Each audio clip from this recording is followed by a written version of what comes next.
好，不过我说到这个民进党这个塔绿班哦，真的很厉害，无往不利啊。我接下来要讲的是这个，我真的是看傻了眼呢。就是这个林岱樺他自己的政治现金还不是被调查吗？那在调查当中呢，居然他的证人被约谈，传出证人被约谈之后偷笔录之后向林岱樺通风报信。那我要讲，我先看到这边，就说我当时就在想说，你这样子这搞什么啊？这个案子这样还查得下去啊？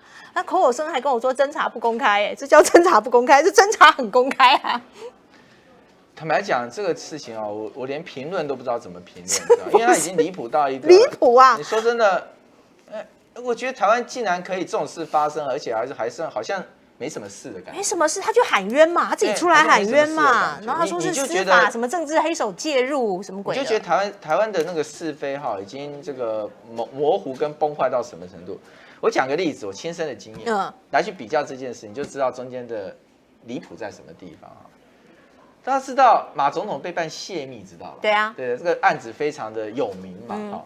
那马总统当然最后是无罪了哈。可是马总统的泄密，我用最简短的版本来告诉大家，他的泄密案是怎么回事啊？很简单哈，千惠你也姓马，你就是马总统，对不对哈？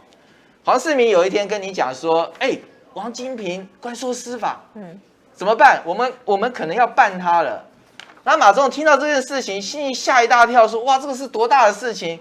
可是马总统也不知道该怎么办，后来就想一想说，我总要找一个人商量吧。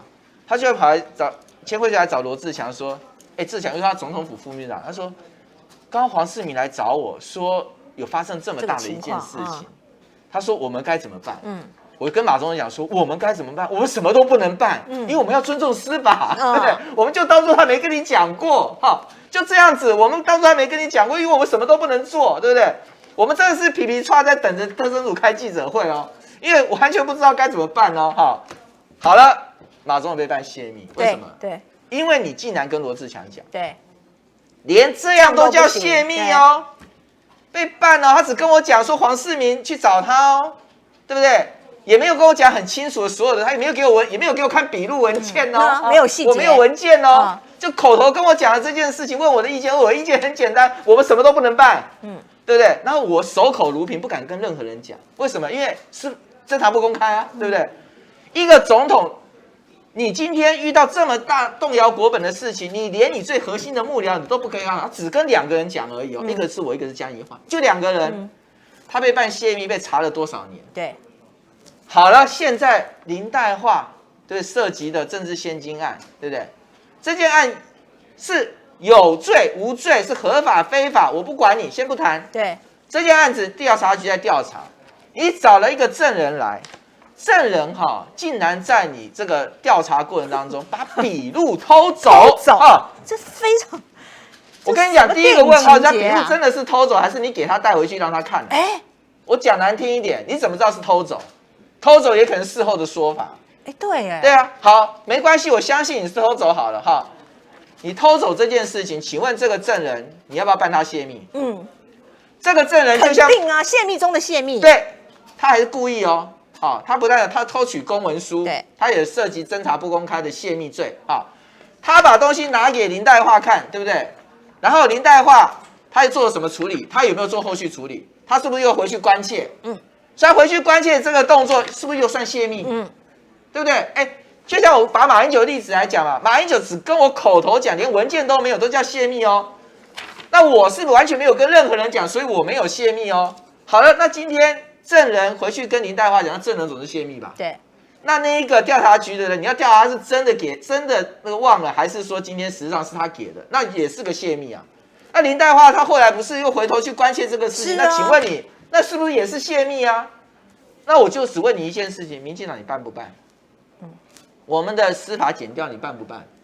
你当初我就找同样这样子啦，我刚刚有建议啦，就是同样的那一群，现在高升的那个周世瑜检察官办马英九泄密案的，就同一群人，你们去办林岱樺，你用同样的标准去办他，好不好？所以这是我刚刚跟大家讲，为什么我看到这个我们现在台湾社会的一个价值的一个让你觉得很无力感的严重的落差。马总统做到什么程度？请问你，对不对？他国家元首，他连他的最机要的幕僚都不能够咨询意见，你要他自己一个人钱刚独断去面对这么大的一个问题吗？他是为了国，他总要有一个商量，对，我们已经节制到只有2个人，然后也没对外讲，最后他被被办泄密，已经搞了多少年？对。然后现在这个事情，他们可以当做没说啊，这个没关系。我跟你讲，不影响我们侦查，没有什么关系的。所以你觉得这个事情肯定是不了了之？我看最多是那些，然后民进党也说关起门来要调查，调查局被轻轻的打个2下吧。但你现在我跟你讲，你就算被记个过，对不对？记个申诫又怎么样？对不对？我们试验案的官哪个升的没有比人家大？真的耶，对不对？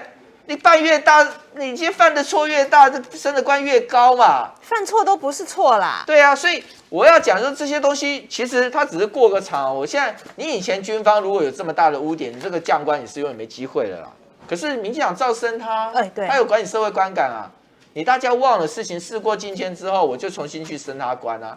那同样你说今天这件事，真的你只能看到哈，我们的司法体系，就是败坏到什么程度。要么就是懒，对不对？漫不经心；要么就根本就勾结，就只有这2种可能性。那哪一种可能性都是司法的败坏。还有一点哦，我就跟大家讲，你去想哪一个证人这么大胆去偷笔录啊？对哦。你有听过证人偷笔录吗？你去给我历史事件调出来，我告诉你，我跟你保证没有证人偷过笔录啦。我也都做过证人，做过被侦查的，我脑袋从来不会，我不会有任何一个念头想到偷笔录啦。对，怎么敢？怎么敢？对不对？那只有2种原因嘛。第一个，他嚣张嘛，他知道这个后台大，你们不敢弄我嘛，偷了没事。对。然后第二个什么？第二个就是你根本不是偷的啊，只有这2种可能性啊。然后还有一点就是，你要真的笔录出去的作用是什么？叫串供。就是我完完整整的拿给你看。我告诉你，证人，我今天如果证人我被约谈，我回去找林岱樺讲都是有问题。那都有可能构成串供，我更何况还把我被这个调查局司法单位问过的笔录内容给你去看，那这是要干嘛？就是跟你讲，我回答什么，你下次记住啊。你要知道，当初办马英九泄密案，你知道吗？我连跟马总统见面我都不敢见啊。为什么？当然他们侦查就是把我们的隔离讯问啊。隔离讯问是干嘛？就是要对你不讲话不一致的地方啊。那你现在你很好啊，一致的版本笔录都出来了，那你还跟我讲对侦查没有影响吗？我只是讲你大家我们能接受这个事情，那他当然就继续干这种事情啊。而且我们现在看到是司法的堕落，那监察院呢？这个民进党之前侯友宜喊要废监察院，就没有啊，什么废，越养越肥吧，是不是？明年预算怎么越编越多啊？对啊，那编那么多钱也没关系嘛？你告诉我你查了些什么？我跟你讲近期的就好了，不要远了。3+11破口查了吗？然后对不对？疫苗采购啊，查老半也没在查，就是还是一样。回到我一开始讲，也是正事不办啦。那你们自己每天怎么样4位数餐，越养越肥？这件事我跟千惠的这个看法就不相同，我要帮监察院讲哦。监察院有办大案，你们这些人就是有办大案，刁民没有去看人家办。什么叫大案？他去年办一个超级大的案子，就是查罗志强306元政治现金，对不对？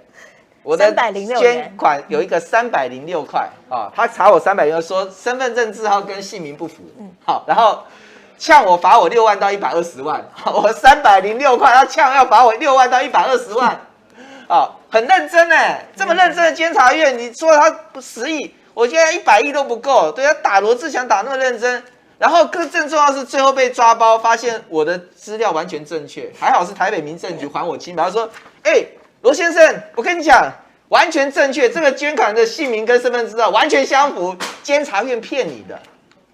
到现在为止，监察院没跟我道歉哦，没有哦。民进党的标准说法叫我自导自演哦，你来查我要呛罚我，然后你乌龙，结果是我自导自演。所以你可以看到这个，坦白讲，这么厉害的监察院，你给他10亿太少了吧？你给他100亿，他可以查100个罗志强嘛，对不对？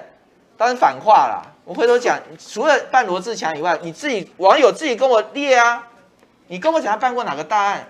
他去洗白翁起会，他很认真啊，对不对？他用那个什么高永成去恐吓我们的检察官，去为了护航段宜康的3颗驱共酒，他超级认真啊。他的陈思梦直接呛说要去办那些对判案对民进党不利的法官，他好认真啊，对不对？这么认真的一个监察院，然后成立什么人权委员会，所有东西都是针对国民党、针对前朝来的，他也从来不去办现在的官员哦。